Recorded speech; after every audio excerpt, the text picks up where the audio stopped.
So gooi weg die onmin onder mekaar, en gooi weg die stryery, en gooi weg die gelaster en die gelieg en die gemor,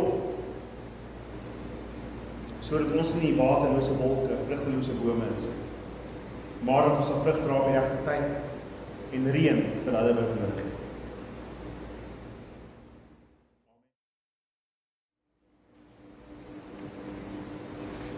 En almal daar 'n nagmaal gekry.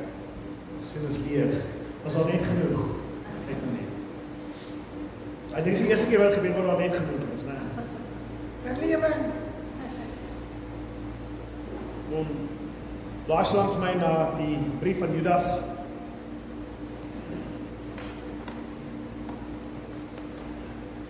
Die brief van Judas, hoofstuk 1.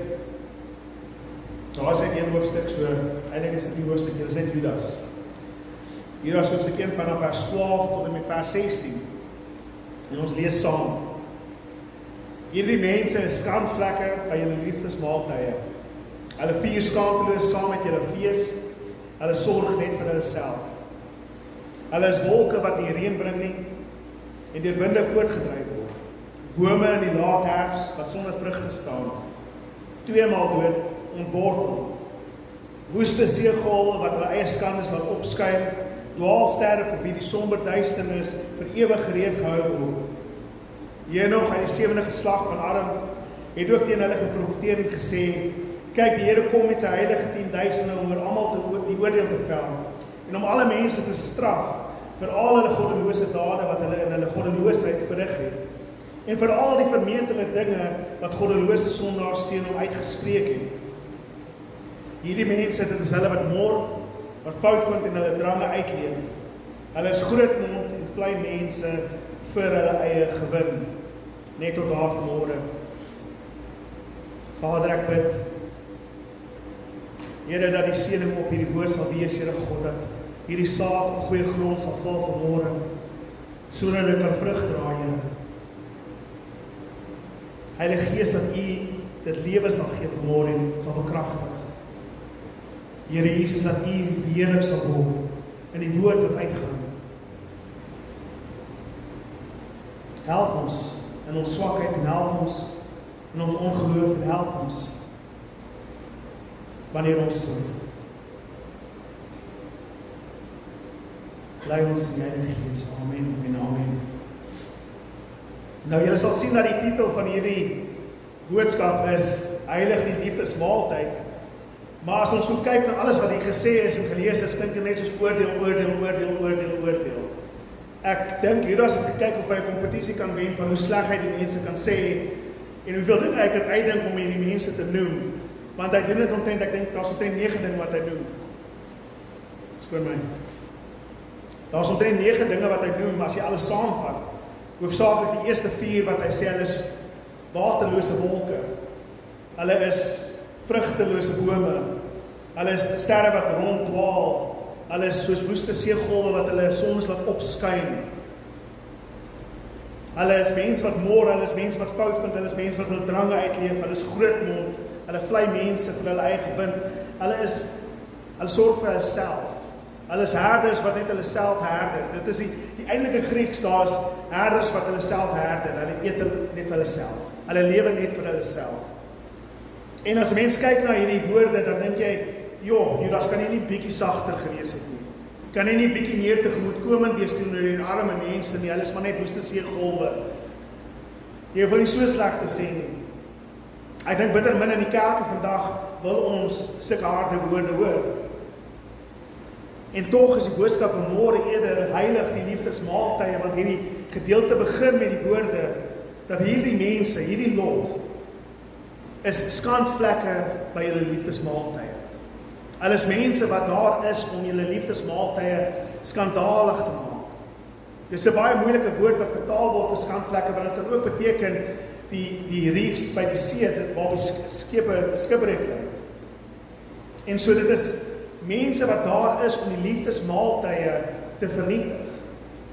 Nou, ek weet die woord praat van liefdesmaaltye, net om 'n geskiedenis te gee van hoe dit in die eerste kerk was. Hierdie liefdesmaaltye, die Christene het bymekaar gekom van huis tot huis.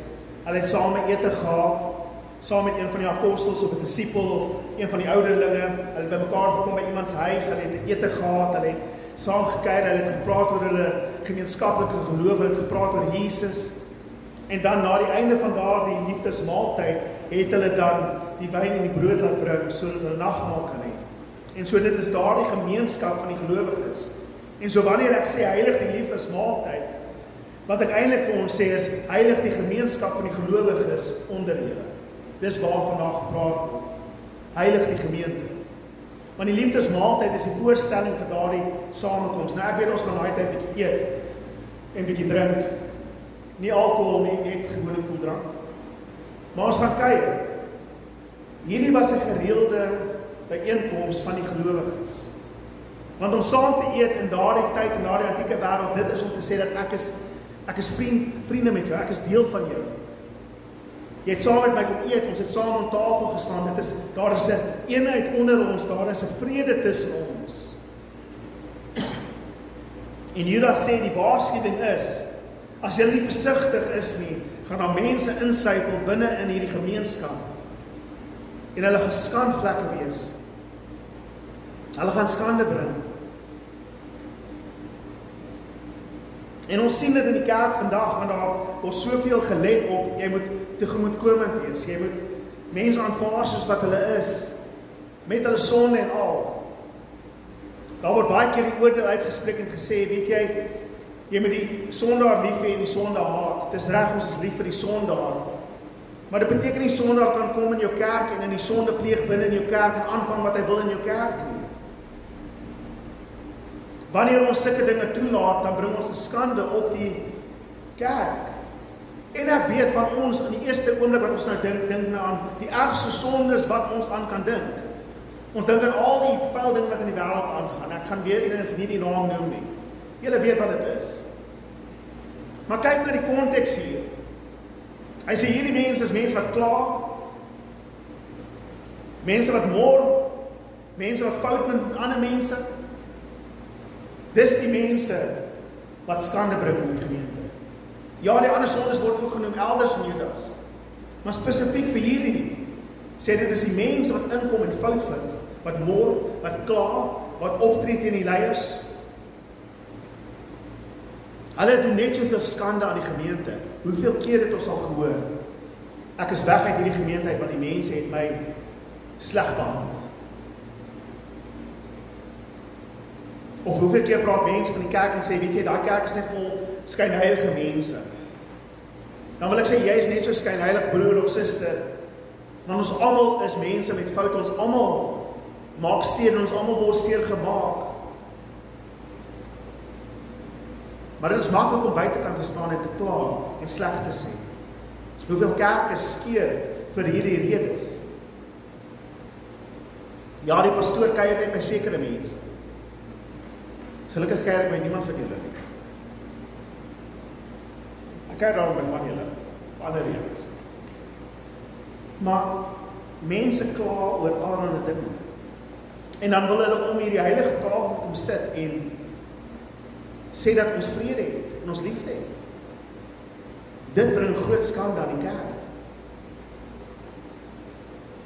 Jesus sê daar is een manier, een ding alleen, hoe die wêreld weet dat jy 'n kind van God is. Daar is een ding wat die kerk van God uitken onder die res van die wêreld. Wat is daar een ding? Wat Jesus self sê, die enigste kenmerk wat tel. Dit is nie dat jy 5 keer 'n week bid nie, of 5 keer 'n dag bid. Dit is nie dat jy al die Bybelverse kan aanhaal en uit jou kop uit kan opsê. Hieraan sal almal weet dat julle my disippels is, as julle my liefde onder mekaar bewys. Broers, dit is letterlik die enigste kenmerk wat tel vir Christus. Hoe weet hy, jy is een van syne? Want jy bewys sy liefde onder mekaar. Wanneer ons op daardie oordeelsdag gaan lees, waarvan Judas hier praat, hy sê dat daar word geprofeteer dat aan die einde kom die Here met sy 10.000 engele om oordeel te vel oor die wêreld. Op daardie laaste dag, wanneer Jesus die oordeel gee, en jy sê, Jesus, onthou U, ek het demone uitgedryf, ek het soveel dinge gedoen, ek was in die kerk, ek was 'n pastoor. Ek was gereeld kerk toe, ek het my tiendes betaal, ek het alles gedoen en hy sê vir jou, ek ken jou nie. Want toe ek honger was, het jy my nie gevoer. Toe ek dors was, het jy vir my nie iets gegee om te drink nie. Toe ek in die tronk was, het jy nie vir my kom kuier nie. Toe ek naak was, het jy nie vir my iets gegee om aan te trek nie. Let wel, hy praat nie van die sondes nie. Hy praat nie van wat jy aangevang het nie. Hy praat van wat jy nie gedoen het nie. Toe jy die geleentheid gehad het om dit te doen.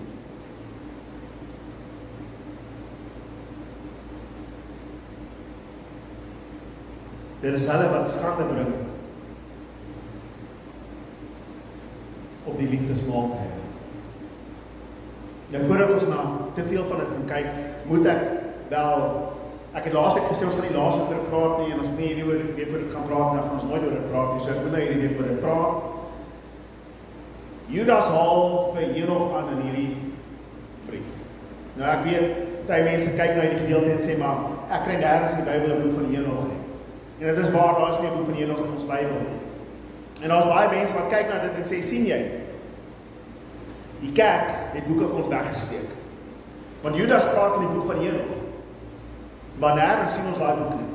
Wat is in daardie boek verskuil wat ons nie weet nie, wat ons nie ken nie? Daar is dalk dinge wat weggesteek is vir ons. Die kerk het dit gedoen. Dis dieselfde as wat van môre en fout vind, wat daar dieselfde dinge sê. Maar om vir julle antwoord te gee van hoekom het dit aanhaal? Hierdie aanhaling kom uit wat ons ken as die eerste boek van Henog. Nou, dit is nie een boek geskryf deur Henog nie. Ons weet dis nie deur Henog geskryf.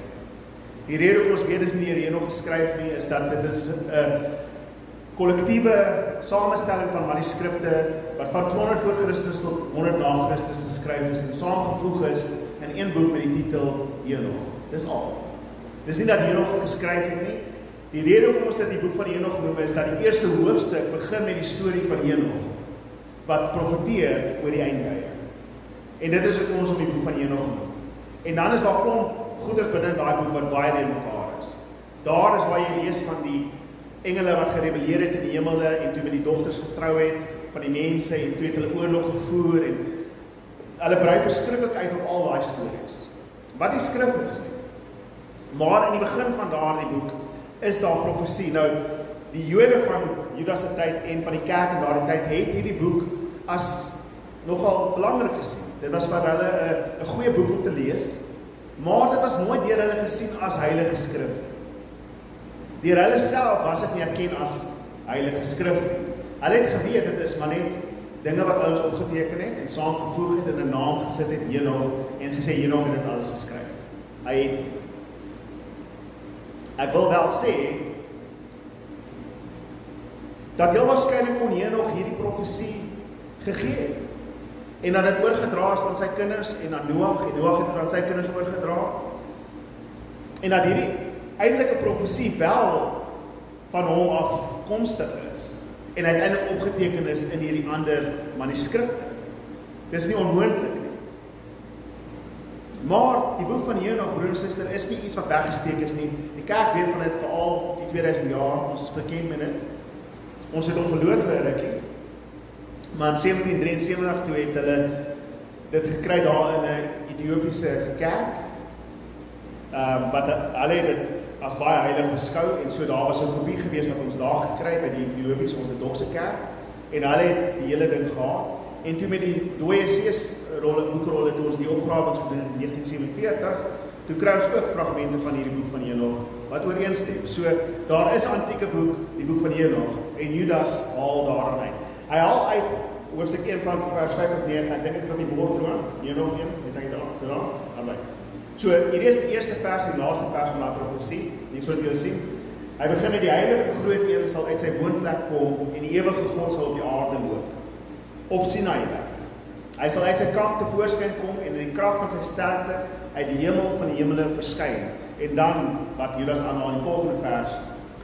Kyk, hy kom met sy heilige 10.000e om oor almal die oordeel te vel, om alle goddeloses te vernietig en om alle mense te straf vir al hulle goddelose dade wat hulle in hulle goddeloosheid verrig het, en vir al die vermetele dinge wat goddelose sondaars teen hom uitgespreek het.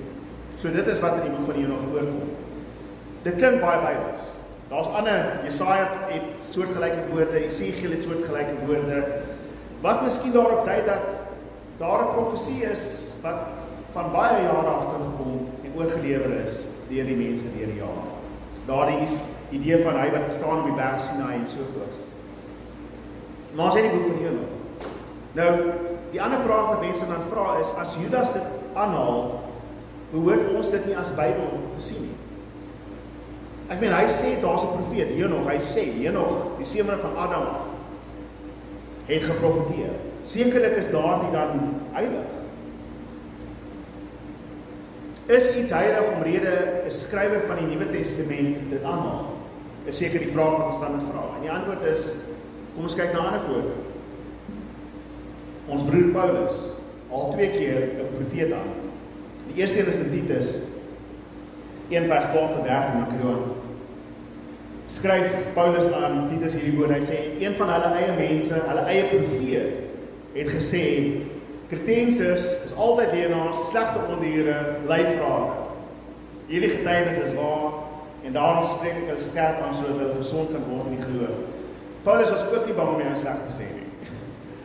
Maar hy haal 'n profeet aan van die Kretensers, van Kreta af. Epimenendes is jou se naam. Nou hy is 'n semi-semitiese figuur, want daar is legendes dat hy 300 jaar oud geword het. Daar is 'n ander legende dat hy vir 57 jaar in 'n grot in slaap geraak het in die grot van Zeus, en toe hy wakker word, begin hy te profeteer vir Zeus, en onder andere binne daardie profesie noem hy hierdie ding. Hulle is altyd leenaars, hulle is slegte ondiere, hulle is lyfvrate, want die mense van Krete het gesê dat Zeus sy graf is by hulle, en hy het gesê, maar as Zeus se God is, kan hy nie dood wees nie, kom sy graf by hulle. So hulle is altyd leenaars, lyfvrate, ondiere. Paulus in Handelinge 17 vers 28 haal hierdie selfde ou aan, wanneer hy vir hulle sê, want deur hom leef ons, beweeg ons en bestaan ons, soos sommige van julle digters inderdaad gesê het, wat verwys na hierdieselfde ou. So Paulus 2 keer wanneer hy met die mense argumenteer, haal een van hulle profete en digters aan, Epimenendes. En hy sê, hierdie ou het dit gesê, dan sê hy, hierdie woorde is waar. Dit beteken nie, hy sê dat dit is heilige skrif nie. Reg? En so ook met die boek van Henog. Laat ek vir julle net vinnig met daai voorbeelde wil wys, is net omrede Paulus of Judas of Petrus iemand aanhaal om 'n punt te staan, beteken nie dat die ding wat hulle aanhaal heilig is nie. Hulle gebruik dit, want die mense ken dit, en dit is 'n goeie voorbeeld. Dit is soos as ek 'n film aanhaal en vir julle sê, net soos wat in daai film gebeur het, so gaan dit met jou gebeur. Reg? Dit beteken dat daai film is heilig nie, en ek moet nie jy moet gaan kyk as heilig, en om die pastoor gesê, jy moet gaan kyk, is dit nou heilig nie. En so ook hier. So ek wil dit sê, net so ek julle nie my later vra, maar wanneer kom ons by Henog uit nie, julle kan nou vergeet van hom. Kom ons kom terug na die boodskap van vandag. Okay. Sit Henog nou uit in 'n kop uit. Jy was my so, ek moet die storie vertel, ek het klas gegee so 2 weke terug, dink ek. Dit was omtrent 'n uur lang klas, wat ek oor Bybelstudie gegee het, en oor die agtergrond van die Bybel. En ek het een voorbeeld genoem van Kain en sy vrou, en die student het alles anders te vergeet, behalwe daai een storie van Kain, en dit was net die voorbeeld aan die einde van die les. So asseblief broer en suster, vergeet van Henog, onthou die res van die preek vandag. Henog se is nie belangrik nie, moenie soos die studente wees. Okay. Al wat hulle daai tyd sê, ja, Kain, genigtig. Wat van die res, onthou die res, broer en suster, asseblief. Die liefdesmaaltyd. Nou kom ons kyk na die waarskuwings wat hy gee. Hy sê in die eerste plek, sê dat hierdie leiers is waterlose wolke of wolke sonder reën, wat net rond gewaai word deur die wind. Nou ons ken partykeer dit hier in Durban, waar dit bewolk word, en dit word warmer as dit bewolk is. Reg? Betompig. En dit reën nie. Dis bewolk, maar dit reën nie, en dit voel erger. En hierdie wolk het die belofte van reën en jy hoop dit gaan reën nou 'n bietjie afkoel, maar dit wil nie afkoel nie, dit word net warmer en meer ondraaglik en bewolk. En hy sê hierdie mense wat by julle maaltye is soos hierdie wolke. Hulle beloof reën. Hulle beloof herlewing. Hulle sê dat alles gaan goed wees en alles gaan fantasties wees in die gemeente as hulle deel van jou gemeente is. As julle net doen wat hulle doen en doen wat hulle sê, dan sal alles goed gaan en dit sal reën en julle sal, dit sal net fantasties wees. Maar die wind waai en hulle waai weg in die gemeente uit en niks het gebeur. En hy praat spesifiek hier van leiers. Mense wat met groot profesie en beloftes kom en spreek van herlewings en ons gaan hierdie dinge doen, ons gaan daai dinge doen en daar is net geen reën wat kom. Die gemeente is nog so droog as hulle was die dag voordat hy ingestap het. Inteendeel, hulle is nog meer geïrriteerd as gevolg van die hitte en die bedompigheid as wat hulle was voor die tyd. En so moet 'n mens versigtig wees dat jy nie jou kerk moet oopmaak vir elke profeet en elke ou wat op jou pad kom. As iemand op jou pad kom en hy profeteer een of ander iets oor jou lewe wat sê jy gaan, hierdie jaar is die jaar van jou oorwinninge, hier is die jaar van jou opstyg, hier is die jaar van jou spoedige wat ook al, jou seëninge. Is hy heel waarskynlik 'n wolk sonder reën. Die wind gaan daai oom wegwaai en dan gaan jy net bedompig wees. Wees versigtig. Maar ook beskerm en heilig die liefdesmaaltyd. Hou daai mense weg van ander broers en susters. Waarsku hulle. Hy vergelyk hulle met bome wat nie vrugte dra nie. Jesus self het hierdie voorbeeld baie keer gebruik. 'n Boom wat nie vrug dra nie is niks werd. Hoe weet jy perskeboom is 'n perske? Want hy dra perskes. Ja, jy kan seker sê, want sy blare lyk op 'n sekere manier, maar as hy nie perske dra nie, is hy 'n perskeboom? Ek dink nie so. Jy's 'n boom, maar jy sê 'n perskeboom as daar perske was. As daar nie perske was nie, is nie 'n perskeboom nie. Ek gee nie om of jy perskeboom kon gewees het nie, maar jy's nie 'n perskeboom as jy nie perskes het nie. As jy 'n Christen is wat nie vrug dra nie, jy kan sien waar die daardie argument gaan. As jy nie Christen is wat vrugte dra nie, dan is jy nie Christen. Maar dit of jy kan nie nou dit sê. Dis nou te ver gevat. Heeltemal te ver. Maar dis die waarheid. Jesus self sê, wanneer hy kom aan die einde van die dae en hy sit die byl by die voet van die boom, gaan hy vrug vind. As hy nie vrug vind, nie gaan hom afkap. Broers en susters, ek en jy kan nie sonder vrug in hierdie lewe wees nie. Ons kan nie. As jy nie vrug dra nie, beroep ek my op jou ernstig vandag. Gaan op jou knieë voor die heilige God en sê, gee my krag dat ek kan vrug dra. Laat die reën van die heiligheid oor my stroom sodat ek kan vrug dra. En dan gaan doen jy iets sodat jy kan vrug dra.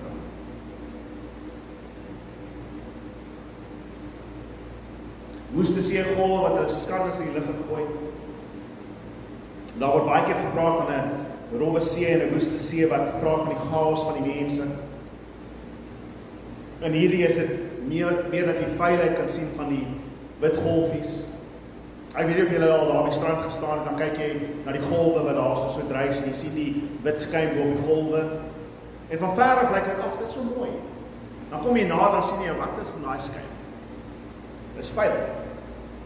En dit stroom uit op die strand en jy kan al die veiligheid sien wat op die strand uitgestroom het. Daar waar die skyn is, so tussen die skyn kan jy die veiligheid sien. Dis al die gemors wat opkom van binne. En dit is wat jy sien wanneer jy kyk na die golf. En hy sê dat hierdie mense is nie eens meer skaam om hulle sonde in die openbaar te vier. Maar die probleem is dat die kerk is so te gekom het en sê, ag, verstaan maar net, hy is maar nou net so, of sy is nou maar net so. Jy moet hom vat soos wat sy is. Of hom vat soos wat hy is. En so daardie persoon word nooit aangespreek. En nader dan dink hy dat ek mag maar so wees. En hy gooi al daai vieslike vuil skyp uit op almal. En meer mense word besoedel daardeur. En die ander begin te dink, wel, kan ek dit ook maar net so doen. En weer eens, kyk na die konteks, ek sien besig om te praat oor die erge sondes nie. Ja, ons almal weet dit. Ek praat van hierdie ander goedes. Oom Kobus wat in mos is, Tannie Sarie wat heeltyd skinder. Ons ken hulle sommer. Hulle is nie regte mense ons kerk, enigiemand van lyn kyk, as dit Oom Kobus is en Tannie Sarie, ek praat nie met julle spesifiek nie. Dis voorbeelde van mense, ek moet verskoning vra. Maar Tannie Sarie se tannie is so. Maar ons laat toe dat die mense doen wat hulle wil. Ons sien hoe ander Christene seer gemaak word binne in die kerk. En ons laat dit net toe. Broer en suster, hoekom is die kerk so gebreek? Want ons is nie meer lief genoeg vir mekaar te beskerm en die liefdesmaaltyd heilig te hou, die gemeenskap heilig te hou. Nee. Veg jou eie gevegte. Los my uit dit. Mense is baie keer uit kerk uit omrede een tannie melktert gebak het en die ander melktert gebak het en dan stry oor wie se melktert die lekkerste is. 'n Gemeente skeer oor 'n melktert. Ek weet ek sê dit altyd as 'n grap, maar broer en suster, dis die reine waarheid. Daar's net een tannie wat koeksusters mag maak in die kerk en as iemand anders is 'n durf koeksuster bring na die kermis toe. Oorlog. Derde wêreldoorlog. Ons gaan almal betrek by hierdie oorlog. En almal aanvaar dit maar net. Hy sê, ag, sy is maar net, ek los hom. Woeste seegolf. Jy's 'n woeste seegolf wat jou skyn opspat. Die laaste voorbeeld wat hy gee is dwaalsterre. Nou in die antieke wêreld het hulle gekyk na die lig.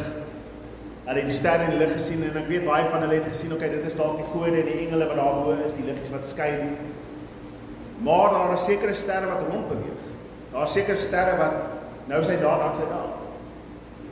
En hulle het gewonder oor die dwaalsterre. Ons ken hulle nou as planete.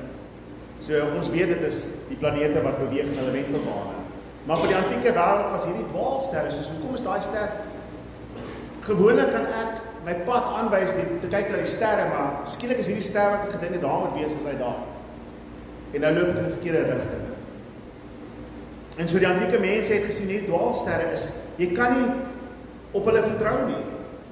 Jy kan nie hulle gebruik om jou pad aan te wys nie. Jy kan nie staat maak dat hulle altyd gaan wees waar jy dink hulle gaan wees nie.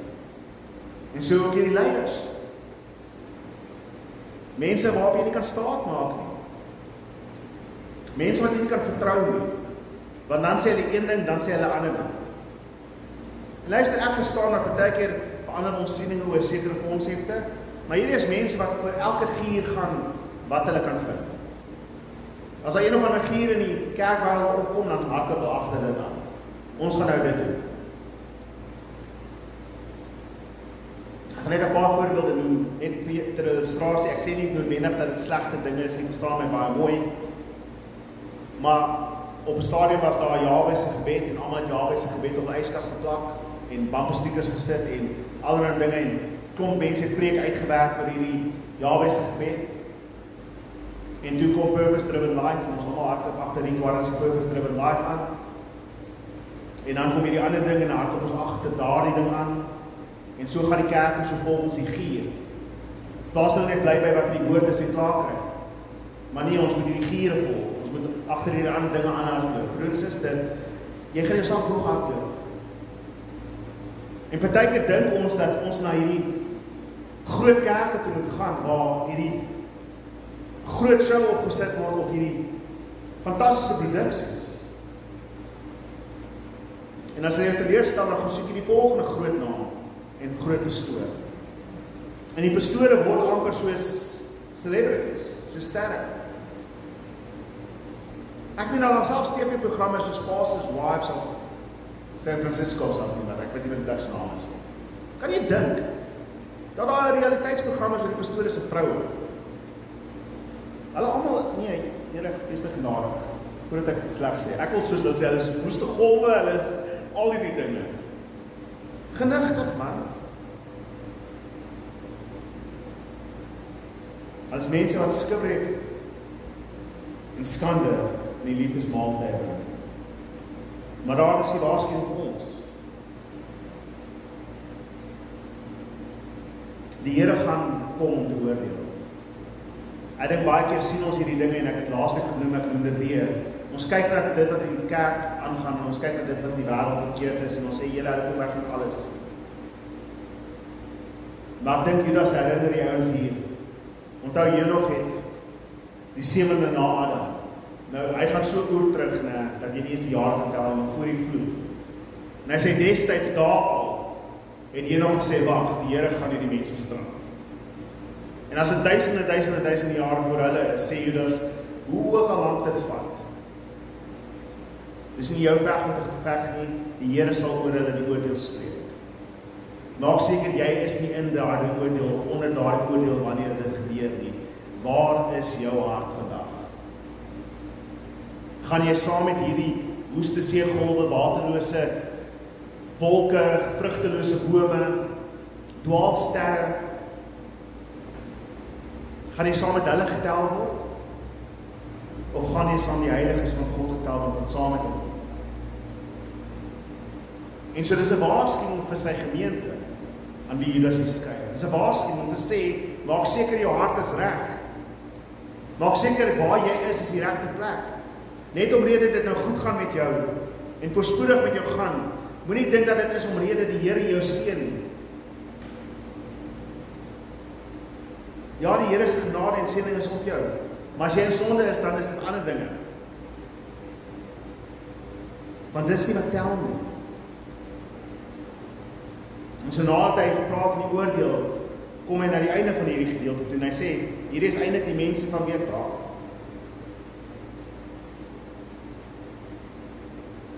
Hulle is mense wat mor, mense wat fout vind. Hulle leef hulle drange uit. Hulle is grootmond en vlei mense vir eie gewin. En hier praat hy van mense wat die kerk van God weer mekaar praat. En met allerlei mooi slim woorde kom en teologie en teorieë kom om hulle begeertes te staaf. Uit die skrif wil ek een voorbeeld doen en dan sal ons amper eindig. Ja. Numeri 16 vers 1 tot 3. Judas noem dit self, hy praat van Korag. En ons het laasweek nie by hom stilgestaan en ons staan hierdie week by 'n bietjie stil. In Numeri 16 vers 1 tot 3 lees ons Korag, die seun van Jesua, seun van Kahat, seun van Levi, het Datan en Abiram, seuns van Elia, en On, seun van Pelet, uit die nageslag van Reuben geneem. Vergeet al daai name. Korag het die volgende gedoen. Hulle en 250 mans van die Israeliete, leiers van volksvergadering wat vir die geleentheid opgeroep is, manne van aansien, het voor Moses gaan staan. Hulle het teen Moses en Aaron opgestel en vir hulle gesê, julle gaan nou te ver. Want die hele volksvergadering, hulle almal is heilig, en die Here is in hulle midde. Waarom verhef julle julleself bo die geloofsgemeenskap van die Here? Iemand sê. Luister wat Korag sê. Korag het 250 van die leiers. Hulle is uit die stam van Levi. Die stam van Levi is die priesterstam, vir die wat nie weet nie. Met ander woorde, hulle is die ouens aan wie die tempeldiens gegee is, die werk gegee is om die huis van die Here te dien. Hier is geestelike leiers. En as jy die hoofstuk voor dit lees, ons gaan nie daarby uitkom nie. Die hoofstuk voor dit, net om agtergrond te gee, was daar 'n man wat gewerk het op die Sabbatdag. Nadat die wet gegee is om te sê jy mag nie werk op die Sabbatdag. En as gevolg van sy sonde is hy gestenig. Waarop Korag dan vir Moses en Aaron sê, julle gaan nou te ver. Is hierdie volk nie ook heilig nie? God is dan in hulle midde. Hoe durf julle daai ou straf? En ek en jy mag dalk vandag kyk en ons mag dieselfde. Heel waarskynlik is meeste van die kerk aan Korag se kant op hierdie stadium van die geveg. Ek dink van ons is miskien aan Korag se kant en sê, dis bietjie te ver gewees om daai te straf omdat hy takke opgetel het op die Sabbatdag. Het jy hom doodgegooi oor dit? Hy is toch 'n heilige ou ook gewees? Hy dien ook die Here. Wie is jy om klippe te gooi? Gaan julle sien hoe dit begin klink soos vandag se kerk en vandag se mense in die wêreld? Wie het julle aangestel om te besluit wat reg en verkeerd is? Is dit nie soos die wêreld sê? Wie het besluit die kerk mag besluit wat reg en verkeerd is? Of hierdie leiers mag besluit wat reg en verkeerd is? Hierdie woorde klink soos vandag. Tog as jy die storie verder lees, God verskyn by die tent van ontmoeting en hy sê toe, wie is hierdie mense wat nonsens aanvang? Want God is iemand die wet gemaak. God is iemand die wet gegee het. Hy het gesê wat hulle moet doen. En so dis nie 'n klagte teen Moses na Aaron nie, want God sê verder, julle mor teen my. Dis nie Moses na Aaron nie, julle mor en julle kla teenoor my. Wie is jy? En hy sê vir die mense, almal jy moet wegstaan van die tente van Korach en van Datan en van Abiram. En party van die mense wil nie wegstaan nie. Hulle bly by die tente, hulle staan met hierdie ouens. En die Here skeur die aarde oop en hulle val in die grond in en hy maak die aarde toe. En almal van hulle sterf. Al 250 en Korach en sy familie en Datan en sy familie en Abiram en almal wat saam by die tent gebly het. Val in die grond en word ingesluk. En die volk hardloop weg. Bevrees van die Here vir die oordeel wat gaan kom. En die volgende dag, toe kom hulle na Moses toe en sê, wie het julle aangestel? Ek meen. Jy het nou net gesien wat gister gebeur het met die ander ouens. Volgende dag, nee, dis te ver, julle het te ver gegaan. Waarna God dan 'n plaag op die volk stuur en 14.700 van hulle gaan dood. En die enigste rede om hierdie doodgaan is omdat hierdie einste Moses en Aaron voor God gaan staan en gepleit het vir die lewens van die ander mense. Hoekom noem ek dit? Broer en suster, ek en jy moet besef dat God is heilige God en hy gaan oordeel oor die wêreld. Soos wat hy as die skepper van hierdie wêreld, die maker van hierdie wêreld, die regerder van hierdie wêreld kan en mag doen. Hy het besluit wat sy reëls hy daar wil sit. En ek en jy kan nie besluit oor wat sy reëls ons wil nakom en nie wil nakom nie. Hy het daardie dinge daar geplaas.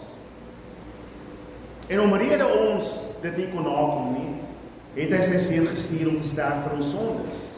Sodat hy die straf van ons sondes kan dra, sodat ek en jy nie onmiddellik vernietig word nie. Maar dit beteken nie dat ek en jy dan aanhou sondig en doen wat ons wil en dink ons gaan wegkom daarmee vir ewig.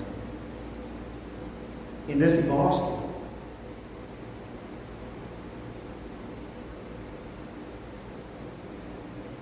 So ek wil julle aanmoedig vanmôre. Heilig die Here in jou harte. Hou op om soos Korach en hierdie ouens foute vind met alles. En almal te kritiseer en almal sê te dink jy is die heiligste in hierdie kerk.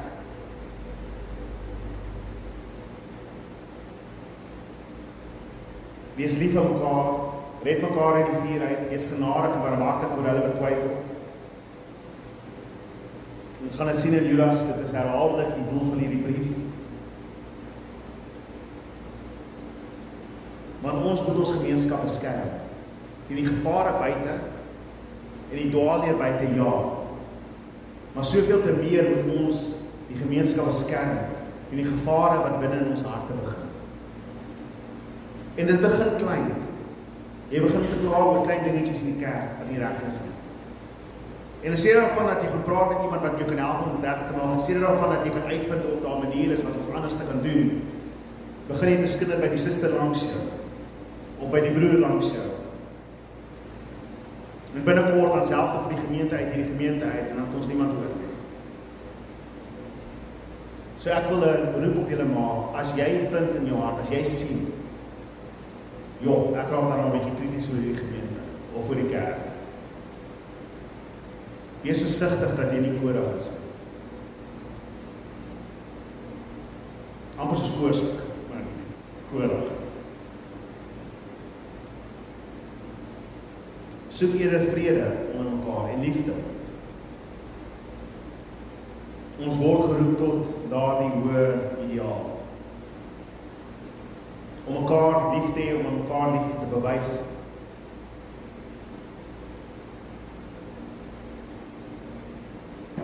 Maar broers en susters, wat is daar buite?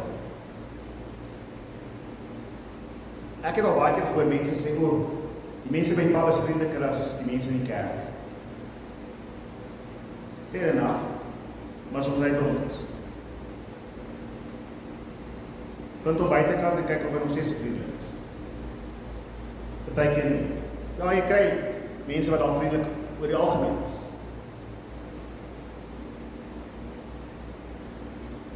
Ons is nie perfekte mense, broers en susters, ons is almal gevalle, gebroke, stikkende mense.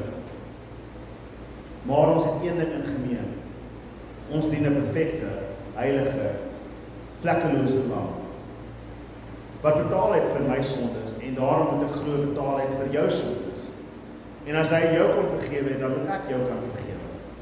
En so behoort ons saam in hierdie gemeente van wees. So gooi weg die onmin onder mekaar, en gooi weg die stryery, en gooi weg die gelaster, en die gelieg, en die gemor, sodat ons nie waterlose wolke, vrugtelose bome is, maar dat ons sal vrug dra by regte tyd, en reën vir hulle wat nodig het. Amen. Kom ons bid saam. Vader, Here, ons kom na U, Here, vir belydenis, Here, voor U, waar ons dalk, soos hierdie mense is, wat moor en fout vind, ons drange uitleef, waterlose wolke, vrugtelose bome is. Vergewe ons, Here God, en mag ons genees word daarvan, mag ons verlos word daarvan, en mag U ons heilig, sodat ons die gemeenskap kan heilig. Sodat ons onder mekaar die liefde kan wys, en die liefde kan uitleef. Help ons in ons swakheid, Here God, en in die liefde van die genade en die krag van die Heilige Gees. Bid ek dit. Amen en amen. Nou voordat ons gaan en agter gaan kuier en liefdesmaaltye hê, Jaco het laas jaar donderdag. Nou is laas die dat ons gebid het, so kom ons gaan gou bid vir hom. Ons gaan ook bid vir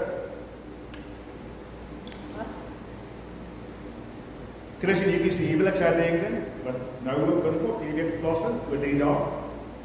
En dan verjaar Chris die 20ste, dis nou Chris Boer wat verjaar, né? 20ste. En Jekie verjaar die 21ste, is dit ons?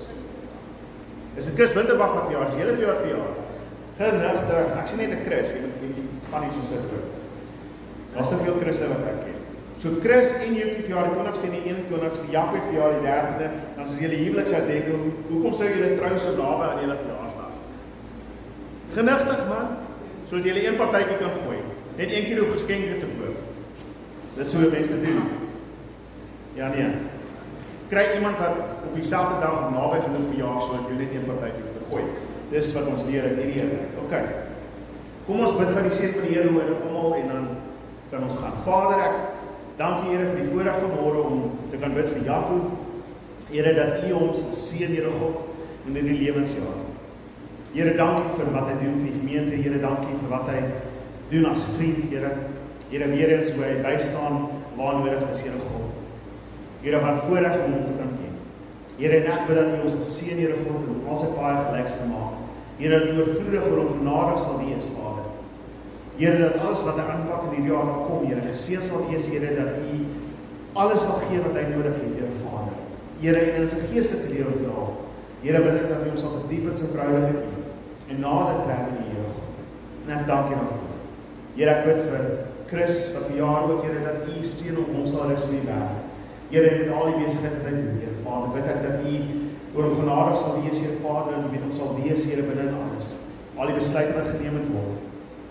Here, en op die lewensjaar, Here, dat U hom van krag tot krag sal vat, Here God. Here, dat U hom sal wys waar hy in die koninkryk kan werk, Here, en wat U wil doen in sy lewe, Here God. Here, mag hy stap waar U stap, en mag hy doen wat U wil hê hy moet doen, Here Vader. Here, mag hy salwing op hom rus en krag om bekragtig. Ek bid ook vir Jekie, Here, dat U haar sal seën in die jaar.